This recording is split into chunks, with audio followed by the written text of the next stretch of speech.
Hello, how are you? Welcome to lecture number 2, where we will follow with research databases, and we will start with DNA databases, then genome databases that are part of DNA databases, and finally protein databases. Also in this lecture 2, we will learn about integrated databases. So why do we need databases, and why do we really need in bioinformatics a lot of databases? Bioinformatics is mainly focused on solving molecular biology problems. We talked about molecular biology in lecture number 1. So the molecular biology is based on the DNA and gene sequencing's translation into proteins. And there's a mean step of transcription into mRNA, and then finally translate to protein. And why do we need so many databases about DNA and proteins? This is because we do have information about the DNA sequence of several organisms. Until last year, there were 71 species fully sequenced, and the one that is the main object of our study is human, but still he is affected by several other species, not only because it causes damages and health problems, but also because it helps to study more about his own sequence, his own genes, functions, and proteins. That's why we have zebrafish that is called Daniel sequenced, and we also have several other species like primates, like orangutan and the chimp, that are very close to human being that is called Homo sapiens.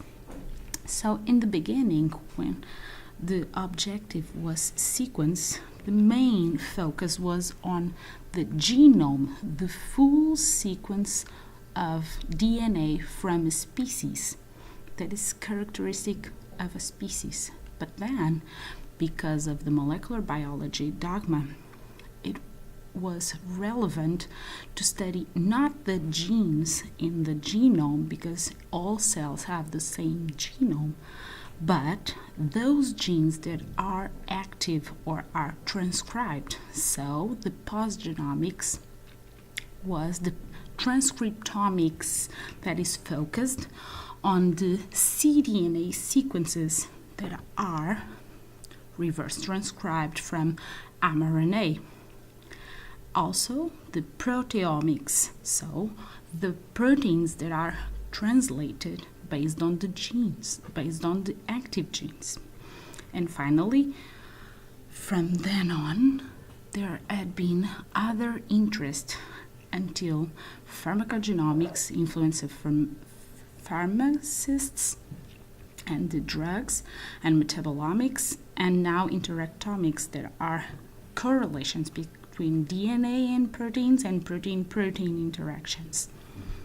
What about DNA? We have already known what DNA is, and the number of sequences in the databases have been growing and growing. And as far as we know, there are nucleotide databases, so DNA sequence databases, called International Nucleotide Sequence.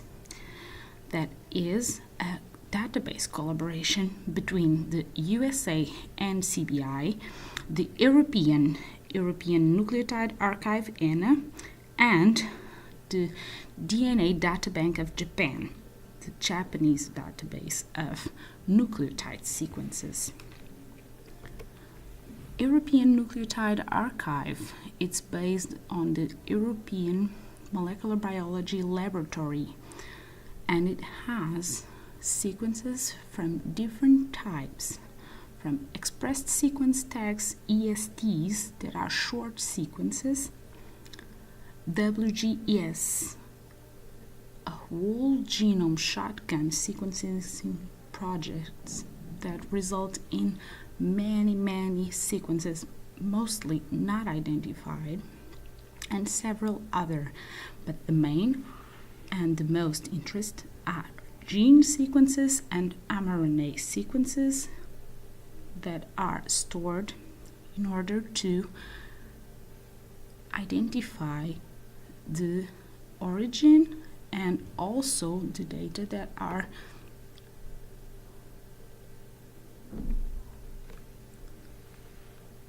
submitted, and also a brief description. So each sequence has an ID, an identification that is a reference number called also a session number, and it's unique for this database. There are several annotations at EMBL, so ENA, and it has the ID and the description. This one is based on mRNA, and it has this accession number. It was dated and updated in 2008, belongs to Homo sapiens organism, and this is the organism species. And finally, in the features, it has the source with the length, the organism, the type of molecule, mRNA, and it has the characterization and the sequence itself and the final protein that it results on. And this is for European Molecular Biology Laboratory, the ENA database. For GeneBank, that belongs to the National Institute of Health. It's localized on National Center for Biotechnology Information.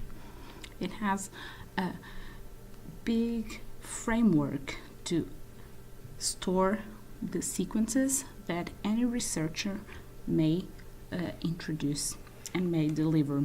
But it has to have a number for definition, a unique number, that is the session number, the previous ID, and it has to have a description. It has to have the version and with the identification of each nucleotide sequence, the source with organism name, and it has also a table with features, and the origin is the corresponding to the sequence. We also show the same protein, the same cDNA that codes for the same protein as previous.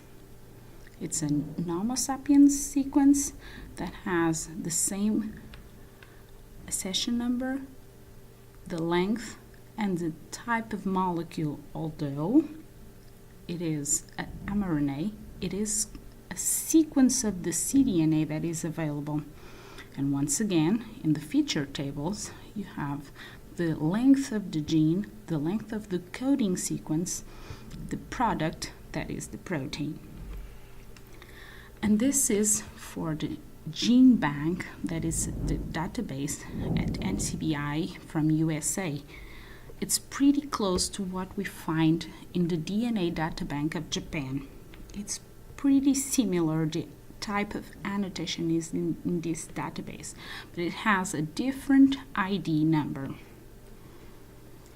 Thank you for your attention.